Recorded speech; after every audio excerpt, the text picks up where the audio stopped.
कहानी की शुरुआत होती है समर मेहरा नाम के एक संघर्षरत अभिनेता से। उसने कुछ फिल्मों और वेब सीरीज में काम तो किया था, लेकिन उसे वह पहचान और शोहरत नहीं मिल पाई थी जिसकी उसे हमेशा चाहत थी। उसका सपना था कि लोग उसे भी एक सफल अभिनेता की तरह जानें, उसके ऑटोग्राफ लें और उसे सम्मान दें। लेकिन हकीकत बिल्कुल अलग थी। समर की आर्थिक हालत लगातार खराब होती जा रही थी। पैसों की तंगी इतनी बढ़ चुकी थी कि वह शादियों और छोटे-मोटे कार्यक्रमों में गाना गाकर अपना गुजारा कर रहा था।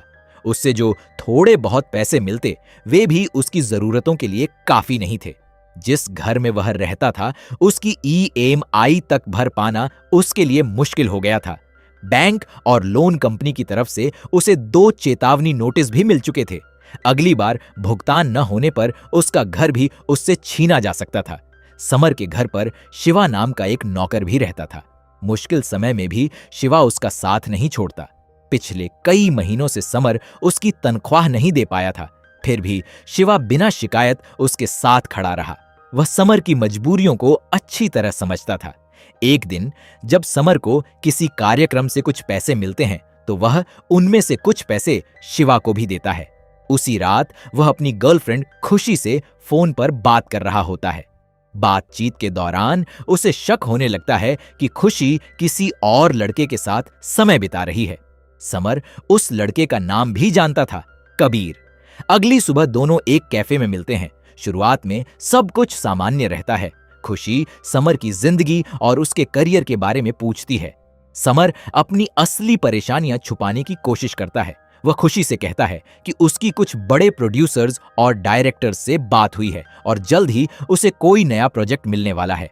लेकिन अंदर ही अंदर समर उस शख्स से परेशान था जो उसके मन में घर कर चुका था।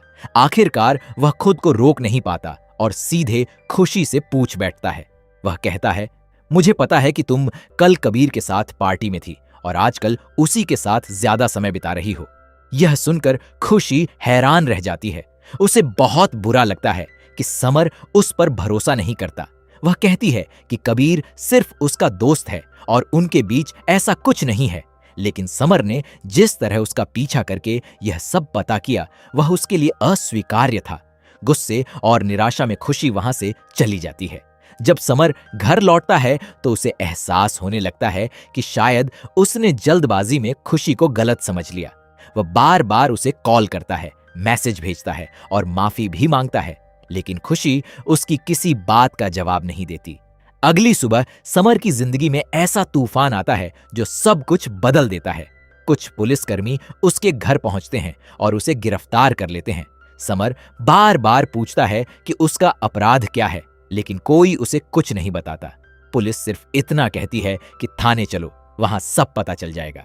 थाने पहुंचने के बाद समर को पता चलता है कि गायत्री नाम की एक महिला ने उसके खिलाफ रेप का केस दर्ज कराया है।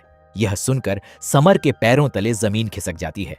वह पुलिस को समझाने की कोशिश करता है कि वह गायत्री को जानता है। दोनों के बीच संबंध थे, लेकिन सब कुछ आपसी सहमति से हुआ था। उसने कभी उसके साथ जबरदस्ती नहीं की। लेकिन पुलिस के पास कुछ ऐसे सबूत मौजूद थे जो पहली नजर में समर के खिलाफ जाते दिखाई दे रहे थे। चाहे समर खुद को निर्दोष बताता रहा, लेकिन पुलिस उसकी एक भी बात सुनने को तैयार नहीं थी। कुछ पुलिस वाले उसका मजाक उड़ाते हैं, गालियां देते हैं और उसे अपराधी की तरह ट्रीट करते हैं। समर अपने वकील से संपर्क करने के लिए फोन मांगता है, लेकिन पुलिस उसका फोन देने से इनकार कर देती है। उनका कहना था कि फोन जांच का हिस्सा है। इसी दौरान एक इंस्पेक्टर समर को इशारों में समझाता है कि अगर वह लगभग 15 लाख रुपये दे दे तो मामला आसानी से खत्म किया जा सकता है। लेकिन समर के पास इतने पैसे थे ही नहीं। उसी समय खुशी भी थाने पहुंचती है। वह समर से मिलना चाहती है, लेकिन पुलिस उसे मिलने नहीं देती। कुछ देर बाद समर को जेल भेजने की तैयारी होने लगती है, लेकिन तभी उसकी तबीयत बिगड़ जाती है। उसे पहले से ही ब्लड प्रेशर की समस्या थी और तनाव के कारण वह बेहोश हो जाता है। पुलिस उसे अस्पताल ले जाती है। डॉक्टर उसकी जांच करती है और कहती है कि उसकी हालत ठीक नहीं है, इसीलिए कम से कम 1 दिन उसे भर्ती रखना पड़ेगा। लेकिन तभी एक पुलिस वाला डॉक्टर को बता देता है कि समर पर धारा 376 का आरोप लगा है। यह सुनते ही डॉक्टर का व्यवहार बदल जाता है। वह तुरंत उसे डिस्चार्ज कर देती है और कुछ ही देर बाद समर को जेल भेज दिया जाता है। जेल पहुंचने के बाद अगली सुबह समर से मिलने उसकी बहन सुहानी और उसका वकील आते हैं। बहन को देखते ही समर की आंखें भर आती हैं। वह बार बार यही कहता है कि उसने कुछ भी गलत नहीं किया है और उसे झूठे केस में फंसाया गया है। सुहानी उसे हिम्मत देती है और भरोसा दिलाती है कि सब ठीक हो जाएगा। वहीं उसका वकील केस की एफआईआर और सबूतों को ध्यान से देखता है। दस्तावेज पढ़ते ही उसे समझ आ जाता है कि मामला बहुत गंभीर है और समर के लिए राह आसान नहीं होगी। फिर भी सुहानी और वकील उसकी जमानत कराने की पूरी कोशिश में लग जाते हैं। वे समर से कहते हैं कि अगर कोई भी बात छिपी हुई है तो अभी बता दें। समर जो कुछ जानता था वह अपने वकील को बता देता है। कुछ समय बाद कोर्ट में पहली सुनवाई होती है। कोर्ट रूम में पहली बार समर की नजर गायत्री पर पड़ती है। उसे देखकर उसके मन में एक ही सवाल उठता है, आखिर उसने मेरे साथ ऐसा क्यों किया? लेकिन अदालत में मौजूद लगभग हर सबूत समर के खिलाफ दिखाई दे रहा था। नतीजा यह हुआ कि उसकी जमानत याचिका खारिज कर दी गई और उसे कम से कम 15 दिनों तक जेल में रहने का आदेश मिल गया। कोर्ट से बाहर निकलते ही समर एक और झटका खाता है। बाहर मीडिया की भीड़ उसका इंतजार कर रही थी। कैमरे उसकी तरफ ऐसे घुमाए जा रहे थे जैसे अदालत ने उसे पहले ही दोषी घोषित कर दिया हो। कानून के अनुसार अभी उसका अपराध साबित नहीं हुआ था, लेकिन मीडिया की नजरों में वह पहले ही अपराधी बन चुका था। हर चैनल पर एक ही खबर चल रही थी, समर मेहरा रेप केस में गिरफ्तार। यह सब देखकर समर अंदर से टूटने लगता है। इसके बाद उसे वापस जेल भेज दिया जाता है। जेल की दुनिया उसके लिए बिल्कुल नई थी। चारों तरफ अपराधी, गैंग और डर का माहौल था। सबसे बुरी स्थिति उन कैदियों की थी जिन पर धारा 376 यानी रेप का आरोप लगा था। ऐसे कैदियों को बाकी लोग बेहद नीची नजर से देखते थे। उन्हें गालियां दी जाती थीं, पीटा जाता था और मानसिक रूप से प्रताड़ित किया जाता था। समर भी इसी व्यवहार का शिकार बनने लगता है। उसी दौरान एक कैदी उसे सलाह देता है कि अगर कोई उसकी धारा पूछे तो वह 376 की जगह 302 यानी हत्या का केस बताए। समर को यह बात सही लगती है और वह कुछ समय तक यही झूठ बोलता रहता है। लेकिन जेल में सच्चाई ज्यादा दिन छिप नहीं पाती। जल्द ही सबको पता चल जाता है कि वह रेप केस में आया है। इसके बाद उसका उत्पीड़न और बढ़ जाता है। मारपीट, धमकियां और अपमान उसके रोजमर्रा का हिस्सा बन जाते हैं। जेल के अंदर अलग अलग गैंग बने हुए थे। हर गैंग का अपना लीडर था।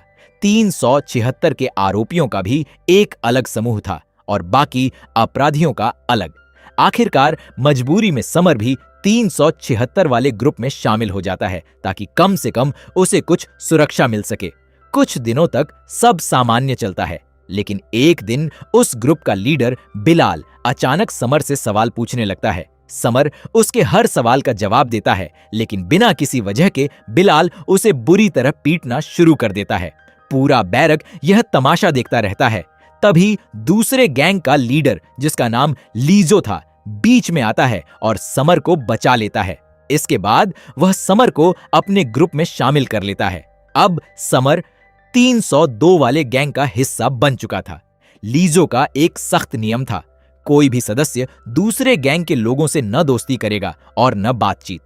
कुछ दिन बाद समर की मुलाकात फिर उसी 376 वाले कैदी से होती है जो शुरू से उसके साथ अच्छा व्यवहार कर रहा था। वह कहता है, तुम हमारे ग्रुप में वापस आ जाओ, मैंने बिलाल से बात कर ली है। लेकिन इस बार समर मना कर देता है। तभी वह कैदी एक चौंकाने वाली बात बताता है। वह कहता है, तुम्हें लगता है कि लीजो और उसका गैंग तुम्हारी मदद कर रहे हैं, लेकिन असलियत कुछ और है। उन्हें पता है कि तुम एक सेलिब्रिटी हो। उन्हें लगता है कि तुम्हारे पास पैसा है, इसीलिए उन्होंने तुम्हें अपने ग्रुप में रखा है। समर उस समय उसकी बात पर विश्वास नहीं करता, लेकिन धीरे धीरे उसे एहसास होने लगता है कि वह आदमी सच कह रहा था। लीजो उससे हर छोटी बड़ी सुविधा के बदले पैसे मांगने लगता है। जेल में थोड़ी शांति चाहिए, पैसे दो। परिवार से मिलने जाना है, पैसे दो। वकील से बात करनी है, पैसे दो। यहां तक कि जो मुलाकातें कानूनी अधिकार थीं, उनके लिए भी उसे भुगतान करना पड़ता था। समर समझ जाता है कि जेल के अंदर जीना है तो हर चीज की कीमत चुकानी पड़ेगी। इसी वजह से जब भी सुहानी और उसका वकील उससे मिलने आते, वह उनसे पैसे मांगता। उधर सुहानी और वकील लगातार जमानत की कोशिश कर रहे थे, लेकिन हर बार उन्हें असफलता मिलती। हर नई सुनवाई के साथ कोई नया सबूत सामने आ जाता, जिससे केस और उलझ जाता। धीरे धीरे समर की उम्मीद खत्म होने लगती है। उसे लगने लगता है कि शायद वह कभी इस जेल से बाहर नहीं निकल पाएगा। समय बीतता जाता है, लेकिन समर की हालत में कोई सुधार नहीं आता। जेल की जिंदगी अब उसकी मजबूरी बन चुकी थी। बाहर उसकी बहन सुहानी और वकील दिन रात मेहनत कर रहे थे, लेकिन हर कोशिश नाकाम साबित हो रही थी। एक दिन फिर वही 376 वाले ग्रुप का कैदी समर से बात करता है। वह कहता है, तुम्हारी बेल बार बार रिजेक्ट हो रही है। लोगों ने तुम्हें पहले ही अपराधी मान लिया है, इसीलिए हमारे ग्रुप में वापस आ जाओ। कम से कम यहां तुम्हें अपनापन मिलेगा। समर अभी उससे बात ही कर रहा था कि 302 वाले गैंग का एक सदस्य उन्हें देख लेता है, जबकि लीजो ने साफ मना किया था कि कोई भी दूसरे ग्रुप से बात नहीं करेगा। बस फिर क्या था, दोनों गैंगों के बीच फिर से झगड़ा शुरू हो जाता है। माहौल इतना बिगड़ जाता है कि मामला मारपीट तक पहुंच जाता है। बाद में लीजो खुद समर को पीटते हुए आखिरी चेतावनी देता है। वह कहता है, अगर दोबारा दूसरे ग्रुप वालों से बात की तो इसका अंजाम बहुत बुरा होगा। दूसरी तरफ सुहानी और वकील लगातार नए रास्ते तलाश रहे थे। समर का वकील अपनी पहचान का इस्तेमाल करके एक मशहूर वरिष्ठ वकील से भी मिलता है। उसे उम्मीद थी कि शायद वह इस केस को कानूनी नजरिए से समझेंगे और कोई सलाह देंगे, लेकिन वहां भी निराशा हाथ लगती है। वह वरिष्ठ वकील भी उपलब्ध सबूतों को देखकर समर को दोषी मान चुका था। उसका कहना था, अगर ऐसा अपराध किसी दूसरे देश में हुआ होता तो शायद आरोपी को बहुत पहले ही सजा मिल चुकी होती। हमारे यहाँ कम से कम खुद को निर्दोष साबित करने का मौका तो दिया जाता है। यह बात सुनकर सुहानी और उसका वकील दोनों निराश हो जाते हैं। उन्हें महसूस होने लगता है कि पूरा सिस्टम पहले ही समर के खिलाफ हो चुका है। इसी दौरान जेल में एक दर्दनाक घटना घटती है। वही कैदी जो लगातार समर को अपने ग्रुप में शामिल होने के लिए कहता था, एक दिन बाथरूम में अपनी कलाई काट लेता है। उसने आत्महत्या कर ली थी। उसकी मौत की वजह भी बेहद दर्दनाक थी। उसे उम्मीद थी कि इस बार उसकी बेल मंजूर हो जाएगी, लेकिन जिस गवाह से उसे मदद की उम्मीद थी, उसने अदालत में उसके खिलाफ बयान दे दिया। बेल रिजेक्ट हो गई। उम्मीद टूट गई और उसने हार मान ली।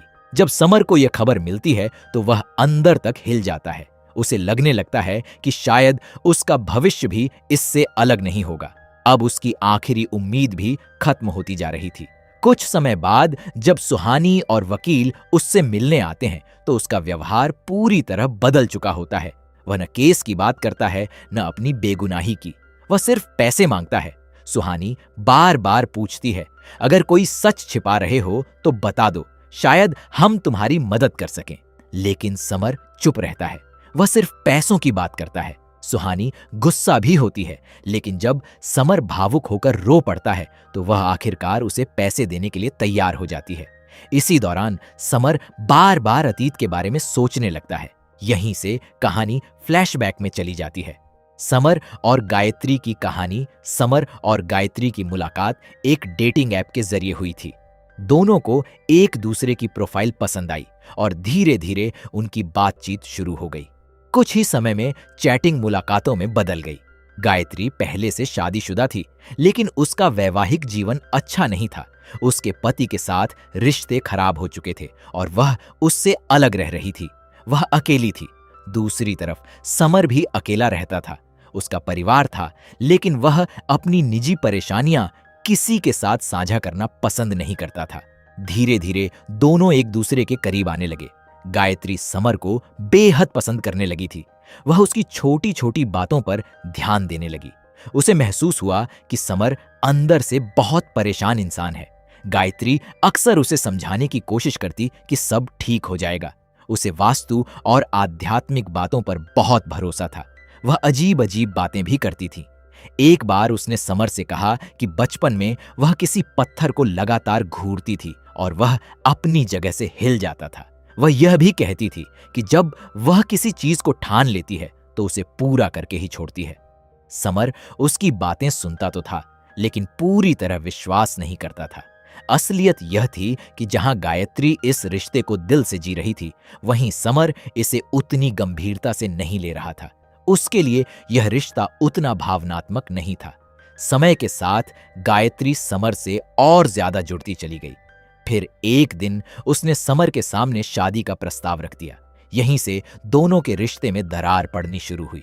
समर किसी भी तरह के बंधन में नहीं बंधना चाहता था। उसे अकेले रहना पसंद था। वह किसी के साथ अपनी जिंदगी साझा नहीं करना चाहता था। यहां तक कि जब गायत्री उसके साथ समय बिताना चाहती, तब भी समर उससे दूरी बनाए रखता। धीरे धीरे उसे महसूस होने लगा कि गायत्री उससे बहुत ज्यादा उम्मीदें रखने लगी है और यही बात उसे परेशान करने लगी। धीरे धीरे समर को लगने लगा कि गायत्री उसके पीछे जरूरत से ज्यादा पड़ चुकी है। इसीलिए उसने उससे दूरी बनानी शुरू कर दी। वह उसके कॉल उठाना बंद कर देता है, मैसेज का जवाब नहीं देता और उससे मिलने से भी बचने लगता है। शुरुआत में गायत्री को लगा कि शायद समर किसी परेशानी में है, लेकिन समय बीतने के बाद उसे एहसास होने लगा कि समर जानबूझकर उसे नजरअंदाज कर रहा है। एक दिन वह सीधे समर के घर पहुंच जाती है। वह लगातार दरवाजा खटखटाती है, लेकिन समर अंदर होते हुए भी दरवाजा नहीं खोलता। यह बात गायत्री को अंदर तक तोड़ देती है। इसके बाद वह कई बार समर से बात करने की कोशिश करती है, लेकिन हर बार उसे निराशा ही हाथ लगती है।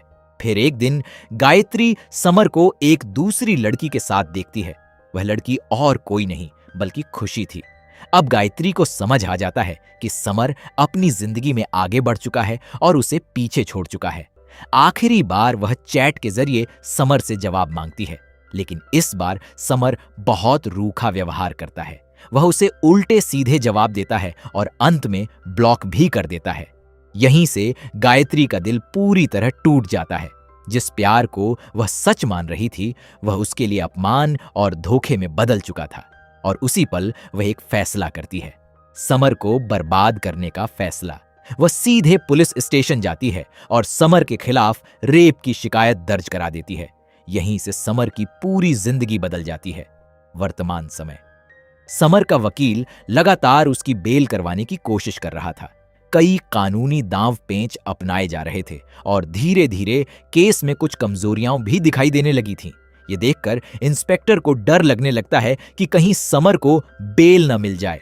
इसी वजह से वह गायत्री से मिलने पहुंचता है। वह कहता है, अगर ऐसे ही चलता रहा तो समर को बेल मिल सकती है, कुछ करना पड़ेगा। इसके बाद गायत्री एक नया खेल खेलती है। वह कुछ लड़कों की मदद से अपने ऊपर एसिड अटैक जैसा ड्रामा रचती है। असल में लड़के उसके ऊपर सिर्फ पानी फेंकते हैं, लेकिन गायत्री पुलिस में शिकायत दर्ज करवाती है कि समर के भेजे हुए लोगों ने उस पर हमला किया है। वह दावा करती है कि उन लोगों ने धमकी दी है, अगर केस वापस नहीं लिया तो अगली बार जान से मार देंगे। अब पूरा शक फिर से समर पर चला जाता है। पुलिस और मीडिया दोनों इस नए आरोप को सच मान लेते हैं। उसी दौरान समर की एक और सुनवाई होने वाली थी। उसे कोर्ट ले जाने की तैयारी की जाती है। समर को उम्मीद थी कि शायद इस बार उसे बेल मिल जाए, लेकिन तभी पुलिस को कथित एसिड अटैक वाली शिकायत मिल जाती है। नतीजा यह होता है कि उसकी बेल फिर से खारिज कर दी जाती है। समर की आखिरी उम्मीद भी टूट जाती है। समर का टूटना जब समर को यह खबर मिलती है तो वह पूरी तरह बिखर जाता है। गुस्से में वह सीधे लीजो के पास पहुंचता है और उसका गला पकड़ लेता है। समर को शक था कि शायद लीजो ने ही बाहर अपने लोगों से यह हमला करवाया होगा, क्योंकि कुछ दिन पहले लीजो ने उससे कहा था कि अगर पैसे मिल जाए तो वह गायत्री को रास्ते से हटवा सकता है, लेकिन लीजो इस बात से साफ इनकार कर देता है। इसके बाद गैंग के लोग मिलकर समर की बुरी तरह पिटाई कर देते हैं। यह घटना समर को अंदर से तोड़ देती है। अब उसके पास उम्मीद नाम की कोई चीज नहीं बची थी। नई जिंदगी समय बीतता जाता है। धीरे धीरे समर जेल के माहौल में ढलने लगता है। जहां पहले उसे हर पल घुटन होती थी, वहीं अब वह जेल के नियम, तौर तरीके और वहां जीने का तरीका सीख चुका था। वह समझ चुका था कि लगातार दुखी रहकर कुछ नहीं बदलेगा, इसीलिए वह परिस्थितियों को स्वीकार करना शुरू कर देता है। अब वह पहले जैसा बेचैन नहीं रहता। वह बाकी कैदियों की तरह हंसता बोलता भी दिखाई देने लगता है। यहां तक कि जब कोई नया कैदी जेल में आता तो समर भी बाकी लोगों की तरह उससे पूछता, कौन सी धारा लगी है? यानी जिस माहौल से वह कभी डरता था, अब उसी का हिस्सा बन चुका था। फिल्म का संदेश फिल्म आखिर में यह साबित करने की कोशिश नहीं करती कि समर दोषी था या निर्दोष। कहानी का असली उद्देश्य कुछ और है। यह फिल्म उन लोगों की मानसिक स्थिति दिखाती है जो जेल के अंदर अपनी अपनी लड़ाइयां लड़ रहे होते हैं। कुछ लोग दोषी होते हैं, कुछ निर्दोष, लेकिन जेल की दीवारों के भीतर सबको एक जैसी कठिनाइयों का सामना करना पड़ता है। कहानी यह दिखाती है कि इंसान कितनी भी कठिन परिस्थिति में क्यों न हो, समय के साथ वह उसी माहौल में जीना सीख जाता है जिस जगह से समर नफरत करता था, जिस जगह से वह डरता था, जहां उसे अपमान, मारपीट और तकलीफ मिली। आखिरकार वही जगह उसकी नई दुनिया बन गई और इसी संदेश के साथ फिल्म की कहानी समाप्त हो जाती है।